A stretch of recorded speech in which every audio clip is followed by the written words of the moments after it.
Bem-vindos novamente, continuamos então a falar sobre o desenho de strings, isto através do método drawString da classe Graphics, e vimos então um exemplo muito prático e muito rápido de como desenhar um pequeno texto na nossa aplicação, utilizando estas estruturas font, o brush, porque elas são absolutamente essenciais para a definição dos parâmetros que são necessários para executar algumas assinaturas do drawString. Dissemos também que neste vídeo iríamos debruçar-nos um pouco mais sobre a classe font. Ora, a classe font genericamente não tem muito que se lhe diga neste contexto, uma vez que se nós aqui verificarmos o que é que depois o objeto letra nos oferece-nos aqui um conjunto relativamente vasto de métodos e de propriedades. No entanto, a maior parte destas propriedades não nos permitem definir características da letra, mas sim ir apenas verificar quais são as características que estão definidas para a letra. Reparem que se nós selecionarmos, por exemplo, o bold, ele diz-me aqui, gets a value that indicates whether the system drawing font is bold. Portanto, e o resultado é boolean, uma variável booleana, isto é verdadeiro ou false. Portanto, eu não posso simplesmente fazer isto, letra.bold é igual a true. Isto porque eu estaria a tentar alterar uma característica da letra que eu ali defini, cuja propriedade, neste caso, ou cujo este método não me permite fazer. Portanto, isto não é possível. Bold apenas pode ser utilizado, à semelhança da maior parte das propriedades que existem associadas ao objeto do tipo font.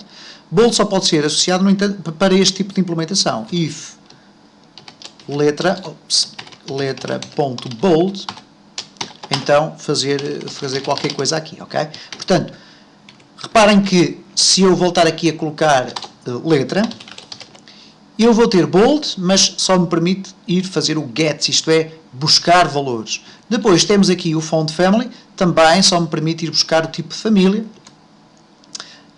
Aqui ir buscar o byte value que especifica o caractere GDI, depois o vertical font também, e por aí fora, e assim sistematicamente. O weight permite-me ir buscar a altura da letra, e o itálico não me permite definir que a letra passa a ser em itálico, mas sim vai-me buscar apenas a identificação se a letra está ou não definida para ser itálica. Portanto, nós, através desta lista bastante extensa de propriedades e métodos, não podemos fazer grandes alterações às letras, ok? Então, o que nós temos que fazer é utilizar e cingir-nos então aos seus construtores, isto é, àquilo que define o aspecto da letra, o aspecto dos caracteres, quando o estamos a criar. E então, nos construtores, então, é que temos aqui esta possibilidade de nós definirmos o font family, definirmos o size, isto é, o tamanho da letra, definirmos aqui o font style, que é o estilo de letra, e depois graphics unique.pixel.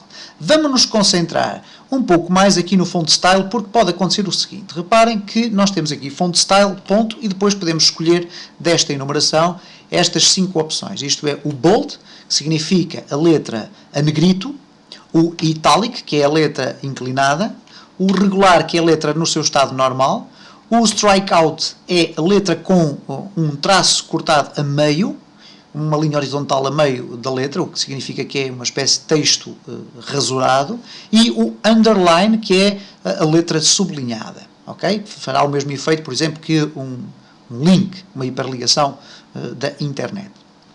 Ora, nós vimos aqui então que colocamos aqui, por exemplo, regular, e temos então a nossa letra criada. No entanto, se nós quisermos adicionar mais estilos, uma vez que podemos querer conjugar o bold com o itálico.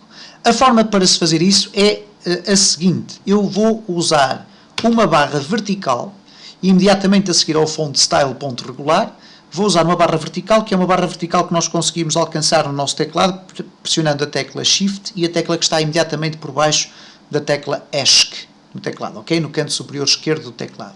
E, portanto, eu coloquei aqui esta barra e agora posso voltar a usar o font style, ponto, e, por exemplo, italic.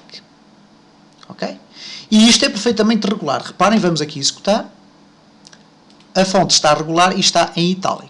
Se eu quiser tornar a fonte, neste caso a letra, é igual a bold, bastará alterar aqui para bold, e ela vai ficar bold e itálico. Reparem. Bold e itálico.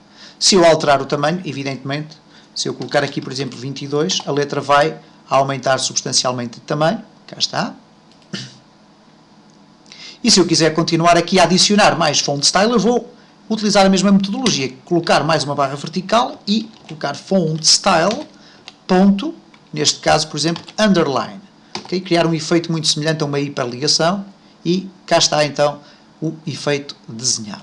E basicamente são estas as informações sobre a fonte. É evidente que nós poderíamos estar aqui a explorar outros construtores e poderemos vir a fazê-lo noutras circunstâncias, mas este é basicamente o construtor mais direto, diria eu, porque temos aqui então o new font. Reparem que existem 13 construtores possíveis. Por exemplo, eu posso agora criar aqui uma fonte a partir de uma fonte já existente e depois definir-lhe apenas um novo estilo. Por exemplo, eu posso colocar aqui letra e depois font style, ponto regular. Ok?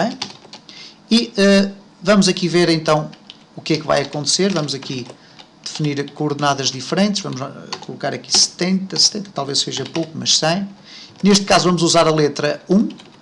Nós já vimos que o texto a desenhar aqui será bold, itálico e underline, e aqui será apenas regular, ok?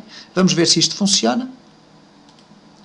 Ok, vamos executar e cá está. Portanto, a letra ficou com o mesmo tamanho, mas, no entanto, este construtor que foi buscar genericamente todos os dados da fonte que eu tinha criado inicialmente, foi-lhe depois definir um font style regular, isto para que o tamanho estivesse exatamente definido da mesma forma, também o font family, mas, no entanto, desapareceram todas estas implementações de font style que aqui estavam em cima.